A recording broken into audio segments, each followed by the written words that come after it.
Se você está assistindo este canal, provavelmente você gosta de futebol e com certeza conhece a FIFA. Com sede em Zurique, na Suíça, a maior organização do futebol mundial, agrega 211 seleções nacionais que participam de suas competições continentais e mundiais, como a Copa do Mundo, por exemplo. Mas existem seleções que não fazem parte da FIFA. São países, povos e regiões que não são reconhecidos como independente. Um dos grandes exemplos é a maior delas, chamada Kurdistão, uma nação de povos espalhados por Armênia, Azerbaijão, Irã, Iraque, Síria e Turquia. Eles têm sua cultura, tradições e até o idioma próprio. E, é claro, também tem seleção de futebol. Geralmente, por questões políticas, como eu já citei, estas seleções não fazem parte do órgão principal do futebol mundial. Sim, eu disse estas seleções no plural, porque assim como os curdos, existem outras seleções na mesma situação, como a Abcásia, o Tibete, a Groenlândia, entre outros. E é sobre isso que eu vou te falar hoje. Para reunir estes povos apaixonados por futebol, no ano de 2013 foi criado a CONIFA, Confederação de Futebol e Associações Independentes. Atualmente, cerca de 42 seleções fazem parte desta organização que realiza competições continentais e até possui a sua própria Copa do Mundo, disputada a cada 2 anos. A maioria dos integrantes da CONIFA são da Europa, em torno de 30 seleções. No velho continente é organizado a Copa Europeia, uma espécie de Eurocopa paralela, com 8 participantes e 3 edições já disputadas. A primeira edição foi em 2015, e o torneio foi sediado no país Cículo, uma região histórica da Romênia. A Copa Europeia foi conquistada pela Padania, que são alguns territórios no norte da Itália. Eles venceram o Condado de Nice na final. A segunda Copa Europeia, em 2017, aconteceu no Chipre do Norte, na ilha de Chipre. E novamente a Padania foi campeã, dessa vez vencendo os donos da casa na final.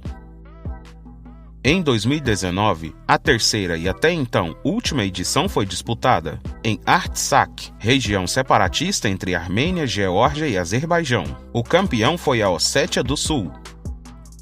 Ásia e África também têm representantes na CONIFA e até algumas competições locais, mas infelizmente eu não encontrei informações suficientes sobre estes torneios.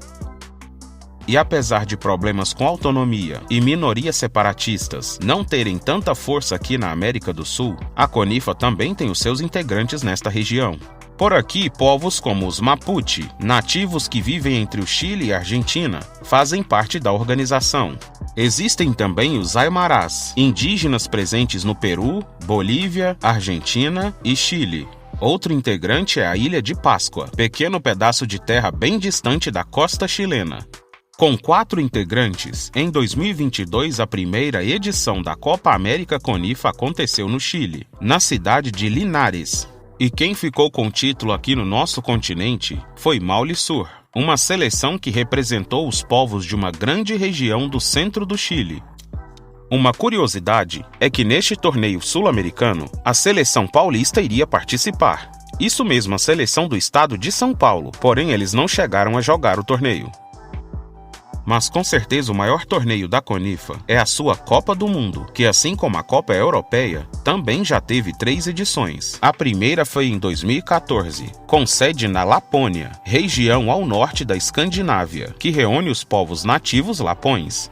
Realizado na cidade de Östersund, na Suécia, todos os jogos ocorreram em um único estádio, o Jamkraft Arena, com a capacidade para apenas 5.000 pessoas. Ao todo, 12 seleções participaram, dividido em 4 grupos com 3 seleções cada. Os 2 primeiros se classificavam para a fase quartas de final. Como geralmente os participantes são equipes bem fracas, alguns placares elásticos aconteceram, como Tamil Elan, que perdeu de 9-0 para o Kurdistão, mas nada que se compare a Darfur, uma seleção na região do Sudão. Em seus 2 jogos na fase de grupos, eles sofreram 2 goleadas inacreditáveis. Perderam de 20-0 para a Padania, e no segundo jogo levou 19-0 da Ossétia do Sul.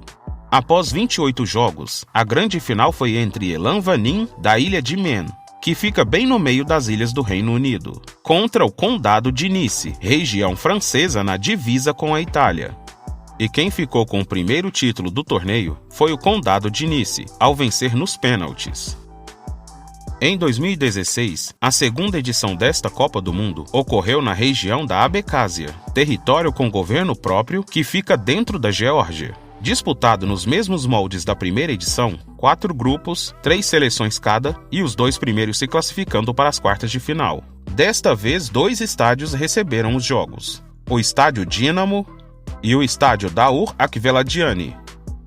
E desta vez uma outra seleção foi saco de pancadas, o Arquipélago de Chagos, que levou 9-0 da Abecásia e 12-0 da Armênia Ocidental. Desta vez quem chegou à final foi os anfitriões, a Abecásia, contra Panjab, que são povos originários das regiões do Paquistão, Afeganistão e Índia. E mais uma vez a Copa do Mundo foi decidida nos pênaltis, com a Abecásia se sagrando a grande campeã. Após 2 edições na Europa, a edição de 2018 foi marcada para acontecer na África, em Barawa, na Somália. Entretanto, os jogos acabaram sendo disputados na Inglaterra. O número de seleções subiu de 12 para 16, e a quantidade de estádios teve um grande acréscimo, passou de 2 para 10. A final foi disputada entre Chipre do Norte e a Transcarpátia, que é uma região da Ucrânia com grande influência húngara. Pela terceira vez seguida, a Copa Conifa foi decidida nos pênaltis, com o título indo para a Transcarpátia. Em 2020, a 4ª edição do torneio foi marcada para Somalilândia, região não reconhecida da Somália. Porém, a sede foi alterada para Escópia, capital da Macedônia do Norte. Por fim, em março de 2020, a Copa foi cancelada por causa da pandemia. E até o momento nenhuma outra edição foi realizada, mas há previsões para que a disputa ocorra em 2024. E você já tinha ouvido falar da Conifa ou de alguma destas seleções? Antes de sair, deixe o seu like e se inscreva no canal. Muito obrigado por assistir até aqui e até a próxima!